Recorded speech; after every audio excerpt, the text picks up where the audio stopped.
ಕೋಲ್ಪುಂಡತೆ ಕೋಲ್ಪುಂಡು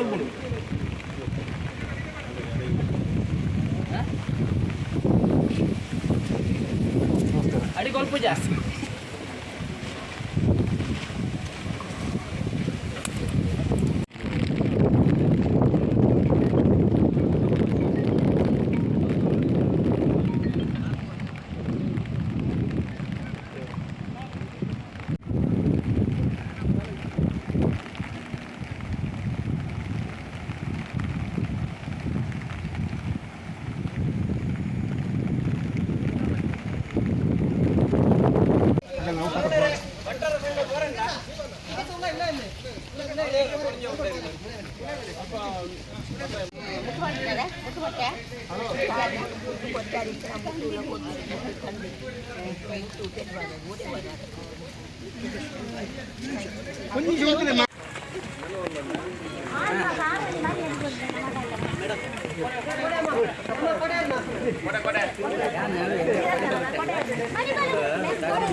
ತಾಲೂಕಿನಲ್ಲಿ ಇವತ್ತು ಪಾಂಗಾಳ ಗ್ರಾಮದಲ್ಲಿ ಕೂಡ ಸ್ವಲ್ಪ ನೆರೆ ಬಂದಂತಹ ಪ್ರದೇಶ ಪರಿಸ್ಥಿತಿ ಇತ್ತು. ಹಾಗೆ ಕಟಪಾಡಿ ಪ್ರದೇಶದಲ್ಲಿ ಕೂಡ ಸ್ವಲ್ಪ ನೆರೆ ಆವರಿಸಿತ್ತು.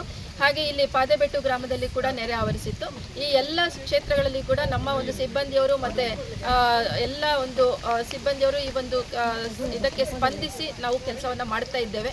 ಒಂದು ಯುದ್ಧೋಪಾದಿಯಲ್ಲಿ ಎಲ್ಲರನ್ನೂ ಕೂಡ ರಕ್ಷಿಸುವಂತಹ ಒಂದು ಕಾರ್ಯ ಇವತ್ತು ನಡೀತಾ ಇದೆ. ಹೀಗೆಗುಡ್ಡೆ ಎಂಬಲ್ಲಿ ನೆರೆ ಆವರಿಸಿತ್ತು. ಇಲ್ಲಿ ಒಟ್ಟು ಸುಮಾರು 6 ಮನೆಗಳವರು ಈ ನೆರೆ ಹಾವಳಿಗೆ ತುತ್ತಾಗಿದ್ರು. ಮನೆ ಸುತ್ತ ನೀರು ತುಂಬಿಕೊಂಡು ಅವರಿಗೆ ಹೊರಗೆ ಬರದೇ ಇರುವಂತಹ ಒಂದು ಪರಿಸ್ಥಿತಿ ಇತ್ತು. ಇಂಥ ಸಂದರ್ಭದಲ್ಲಿ ತಾಲೂಕು ಆಡಳಿತಕ್ಕೆ ತಹಶೀಲ್ದಾರ್ ಕಚೇರಿಗೆ ಕರೆ ಬಂದಾಗ ನಾವು ತಕ್ಷಣವೇ ಇಲ್ಲಿ ಇದಕ್ಕೆ ಸ್ಪಂದಿಸಿ ನಮ್ಮ ಒಂದು ಸಿದ್ಧವಾಗಿದ್ದಂತಹ ಬೋಟನ್ನು ತಗೊಂಡು ಬಂದು ಈ 6 ಮನೆಯವ್ರನ್ನ ಇವತ್ತು ರಕ್ಷಣೆ ಮಾಡಿದ್ದೇವೆ. ಈ 6 ಮನೆಗಳವರಿಗೆ ರಕ್ಷಣೆ ಮಾಡಲಿಕ್ಕೆ ಸುಮಾರು ಒಂದು 15 ಜನರನ್ನ ನಾವಿವತ್ತು ರಕ್ಷಣೆ ಮಾಡಿದ್ದೇವೆ. 3 ಸರ್ತಿ ಬೋಟ್ನಲ್ಲಿ ಅಲ್ಲಿಂದ ಇಲ್ಲಿಗೆ ಹೋಗಿ ಬಂದು ನಾವು ಆ 3 ಟ್ರಿಪ್ನಲ್ಲಿ ಒಟ್ಟು 15 ಜನರನ್ನ ರಕ್ಷಣೆ ಮಾಡಿ ಕೆಲವರು ಅವರ ಸಂಬಂಧಿಕರ ಮನೆಗೆ ಹೋಗ್ತೀವಿ ಅಂದರು, ಕೆಲವರು ಕಾಳಜಿ ಕೇಂದ್ರಕ್ಕೆ ಹೋಗ್ತೀವಿ ಅಂದರು. ಅವರಿಗೆ ಬೇಕಾದಂತಹ ಒಂದು ವ್ಯವಸ್ಥೆಯನ್ನು ನಾವಿವತ್ತು ಇಲ್ಲಿಗೆ ಮಾಡಿಕೊಟ್ಟಿದ್ದೇವೆ. ಇಲ್ಲಿದ್ದಂಥ ಎಲ್ಲ ನೆರೆ ಹಾವಳಿಗೆ ತುತ್ತಾದಂಥ ಎಲ್ಲ ಜನರು ಕೂಡ ಈಗ ಸುರಕ್ಷಿತರಾಗಿದ್ದಾರೆ. ನಮ್ಮ ಕಾಪು ತಾಲೂಕು ಮತ್ತು ತಹಶೀಲ್ದಾರ್ ಕಚೇರಿ ಸದಾ ನಮ್ಮ ನೆರೆ ಸಂದರ್ಭಕ್ಕೆ ಯಾವಾಗಲೂ ಸದಾ ಸಿದ್ಧವಾಗಿದೆ.